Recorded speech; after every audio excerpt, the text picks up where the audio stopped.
Assalamualaikum warahmatullahi wabarakatuh. Apa khabar semua? Okey, saya harap semua dalam keadaan yang sihat. Baiklah, pada hari ini kita akan berjumpa di dalam kelas secara maya lah. Jadi saya harap anda semua di kelas tu mampu memberikan perhatian. Okey, duduk elok-elok, betulkan tempat duduk anda.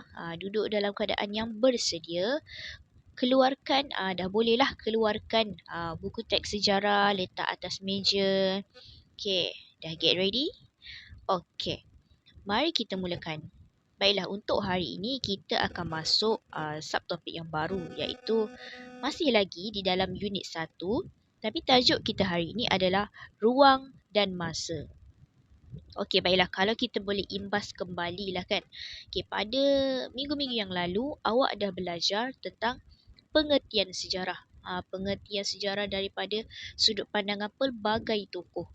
Contoh Herodotus, siapa lagi? Banyak E.H. Carr dan lain-lain lah. Saya harap masih ingat lagi lah. Jangan hilang ingatan pula ya. Okay, next.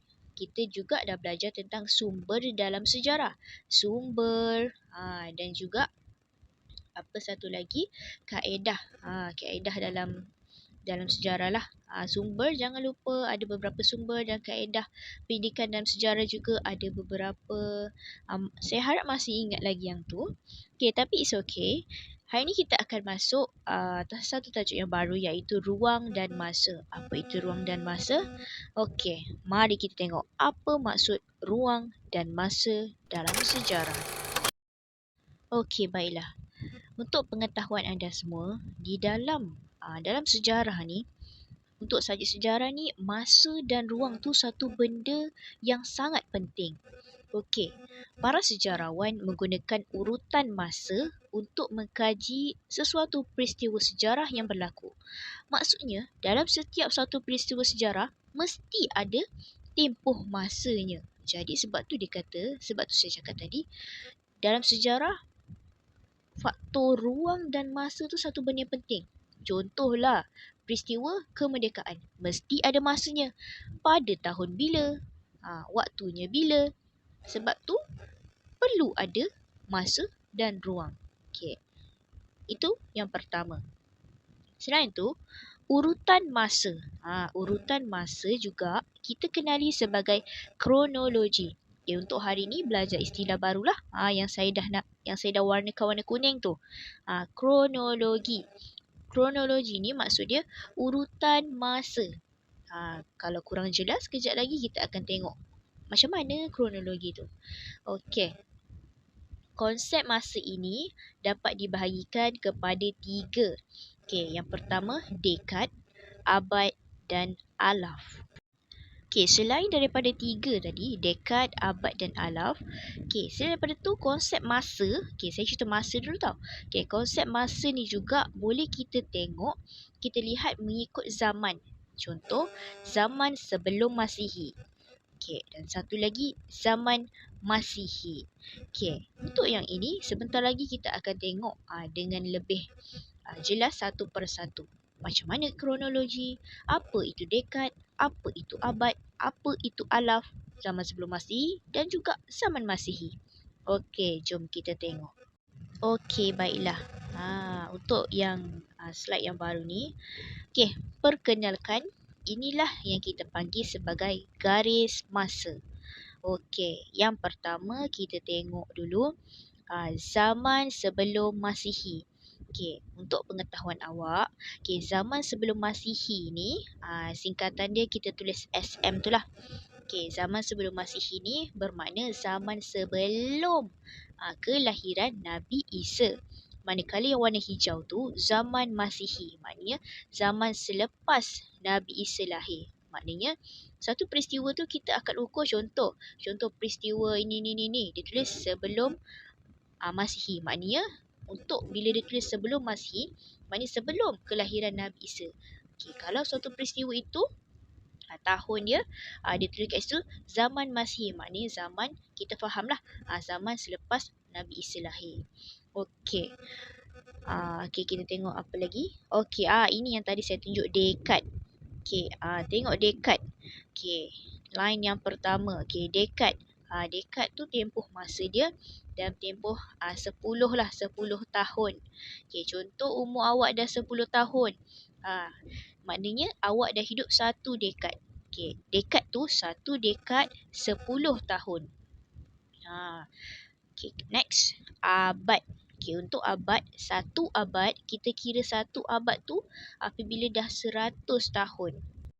Okey, baiklah. Pada paparan yang seterusnya, kita tengok ada kat sini ada gambar Nobita dengan Doraemon. Okey, semua pernah tengok kan cerita Doraemon? Okey. Awak perasan tak selama ni awak tengok TV tu, Doraemon ada cakap yang dia ni datang daripada abad ke-22. Maknanya satu abad lebih canggih lah senang ceritakan daripada Nobita. Sebab tu Doraemon boleh bawa peralatan yang canggih-canggih yang tak ada dekat zaman Nobita. Okey. Tujuan saya tunjuk ni, bukan saya nak ajak awak tengok kartun. Untuk memudahkan awak faham apa itu abad. Okey, tadi saya kata abad ni tempoh dia 100 tahun. Okey, sekarang kita tengok Nobita. Okey, tahun antara, ni contoh tau. Contoh tahun 2000 hingga 2099 tu, kita panggil sebagai abad ke-21. Manakala macam Doraemon pula, sebab tu bila dah 100 tahun kemudian, kita dia 2100 tu yang Doraemon punya, dia akan jadi abad ke abad ke-22. Di situlah selama ni tengok kartun, inilah bendanya. Asasnya di sini abad tu. Satu abad 100 tahun. Okey. Harapnya jelas ya untuk abad.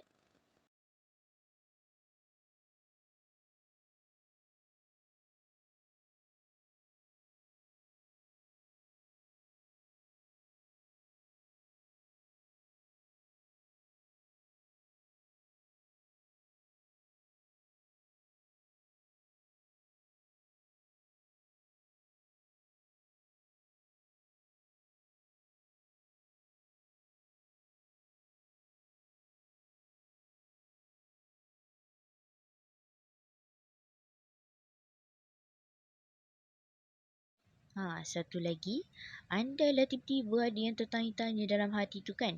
Habis cikgu, kita ni tahun 2023, abad ke berapa? Tengok tempoh masa yang saya tunjuk dekat Nobita tu. Daripada tahun 2000 hinggalah 2099 tu adalah abad ke-21. Nampaknya kita masih lagi berada di dalam tengah-tengah tu lah. Sekarang ni belum tahun 2099 lagi. Sekarang ni masih baru tahun 2023. Maknanya kita abad ke-21. Harapnya jelas ya sekali lagi. Okey, sikit lagi. Kita sambung sedikit. Okey, tadi dekad sudah, abad sudah. Okey, alaf pula. Okey, alaf ni tempoh dia seperti mana yang boleh nampak dekat sini. Tengok perkataan alaf tu, garis merah ke atas, 1000 tahun. Okey, jadi untuk alaf, tempoh masa dia adalah 1000 tahun. Okey, sekarang kita beralih pula kepada garis masa.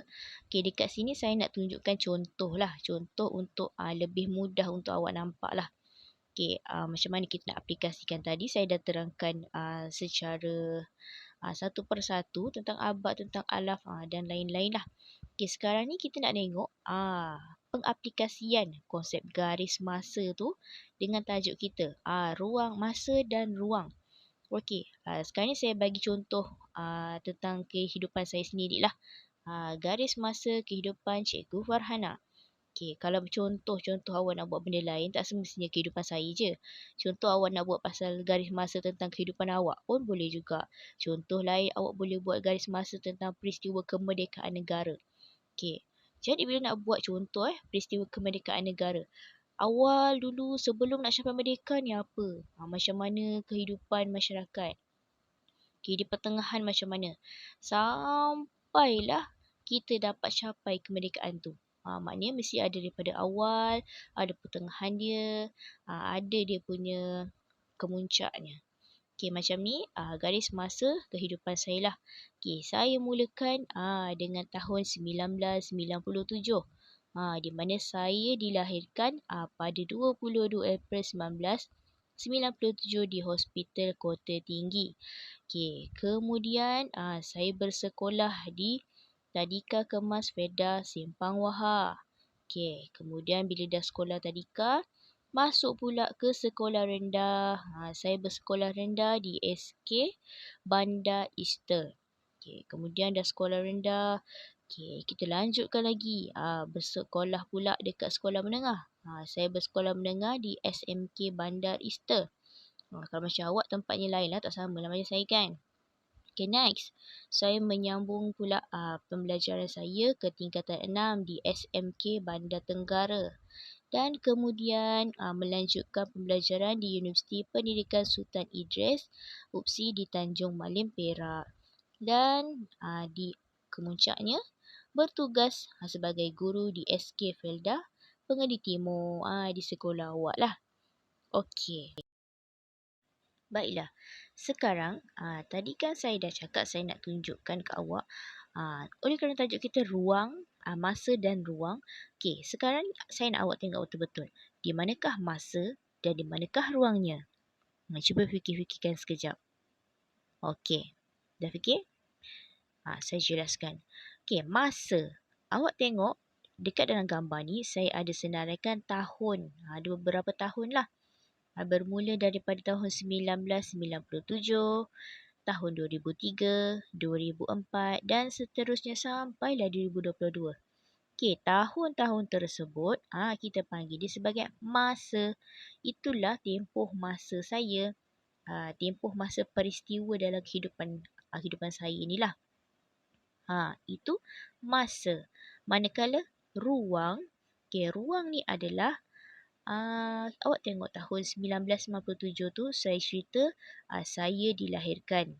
Saya baru lahir lah waktu tu baby lagi.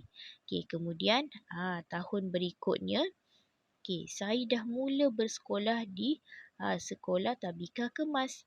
Jadi ruang waktu di antara saya baru lahir sehinggakan saya bersekolah tu itu adalah ruang waktunya.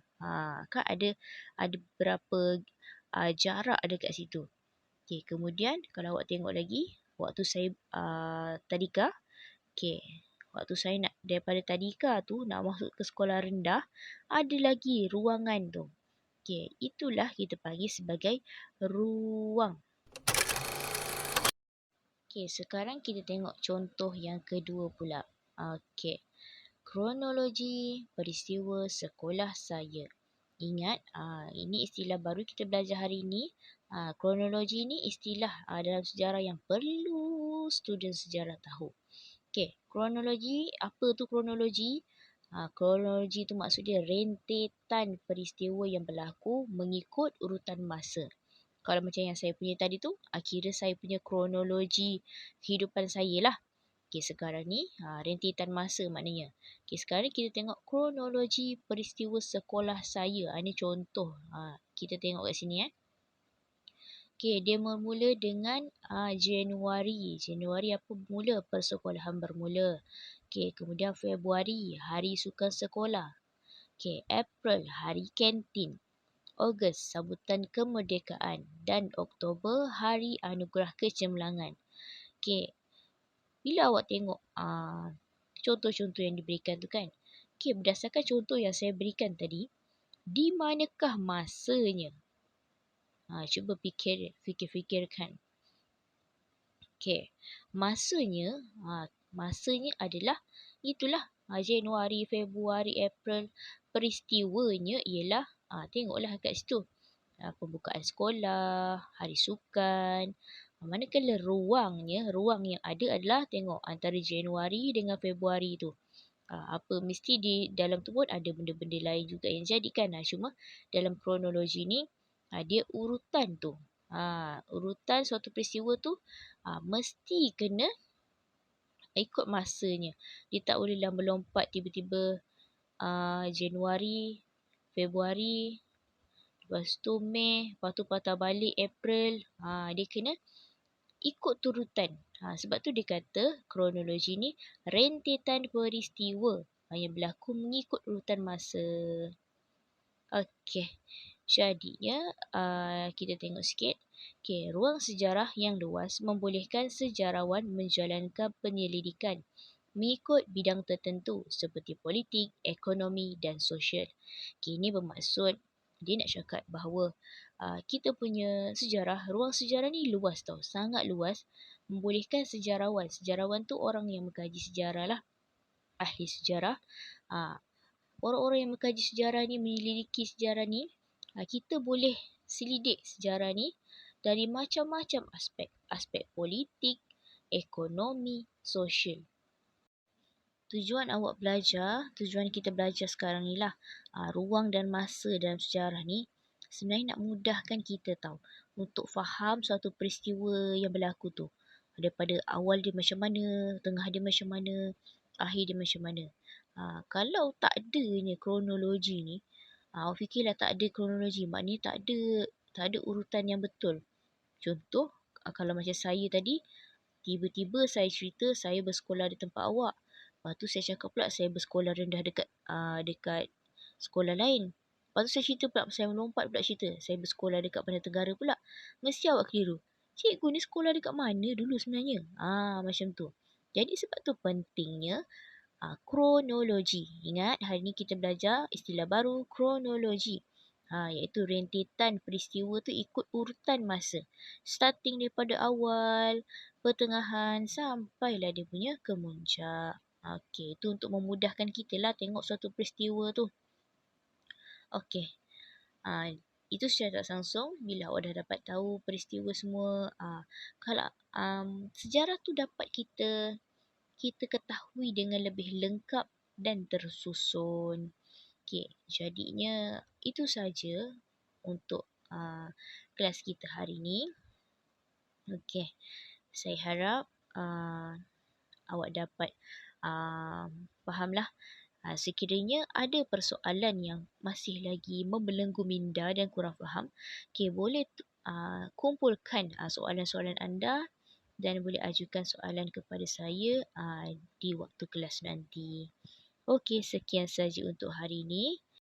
Sebagai tugasan untuk hari ini, saya nak awak bina sebuah garis masa. Garis masa ni apa yang tadi kita belajar ni lah. Yang kronologi peristiwa tu. Tadi saya tunjuk contoh garis masa kehidupan Cikgu Farhana. Untuk awak pula, awak cubalah buat garis masa awak. Garis masa kehidupan awak ke, garis masa peristiwa tu saya bagi awak kebebasan. Tak semestinya ikut macam saya, awak boleh buat yang lain ikut kreativiti awak. Makin kreatif, makin bagus. Contohlah garis masa melancong ke luar negara. Buat apa sahaja peristiwa, sebab saya cuma nak tengok awak bina garis masa ikut urutan yang betul. Okey. Tugasan tu siapkan dan boleh kumpulkan buku. Bila siap nanti kumpulkan buku, letak di tempat biasalah di belakang kelas tu. Di rak di rak dan saya akan kutip. Okey. Jadinya itu saja untuk hari ini. Saya harap penerangan saya kali ini adalah jelas. Okey, kita berjumpa lagi di lain masa. Assalamualaikum warahmatullahi wabarakatuh. Tugasan tu boleh buat sekarang lah ya.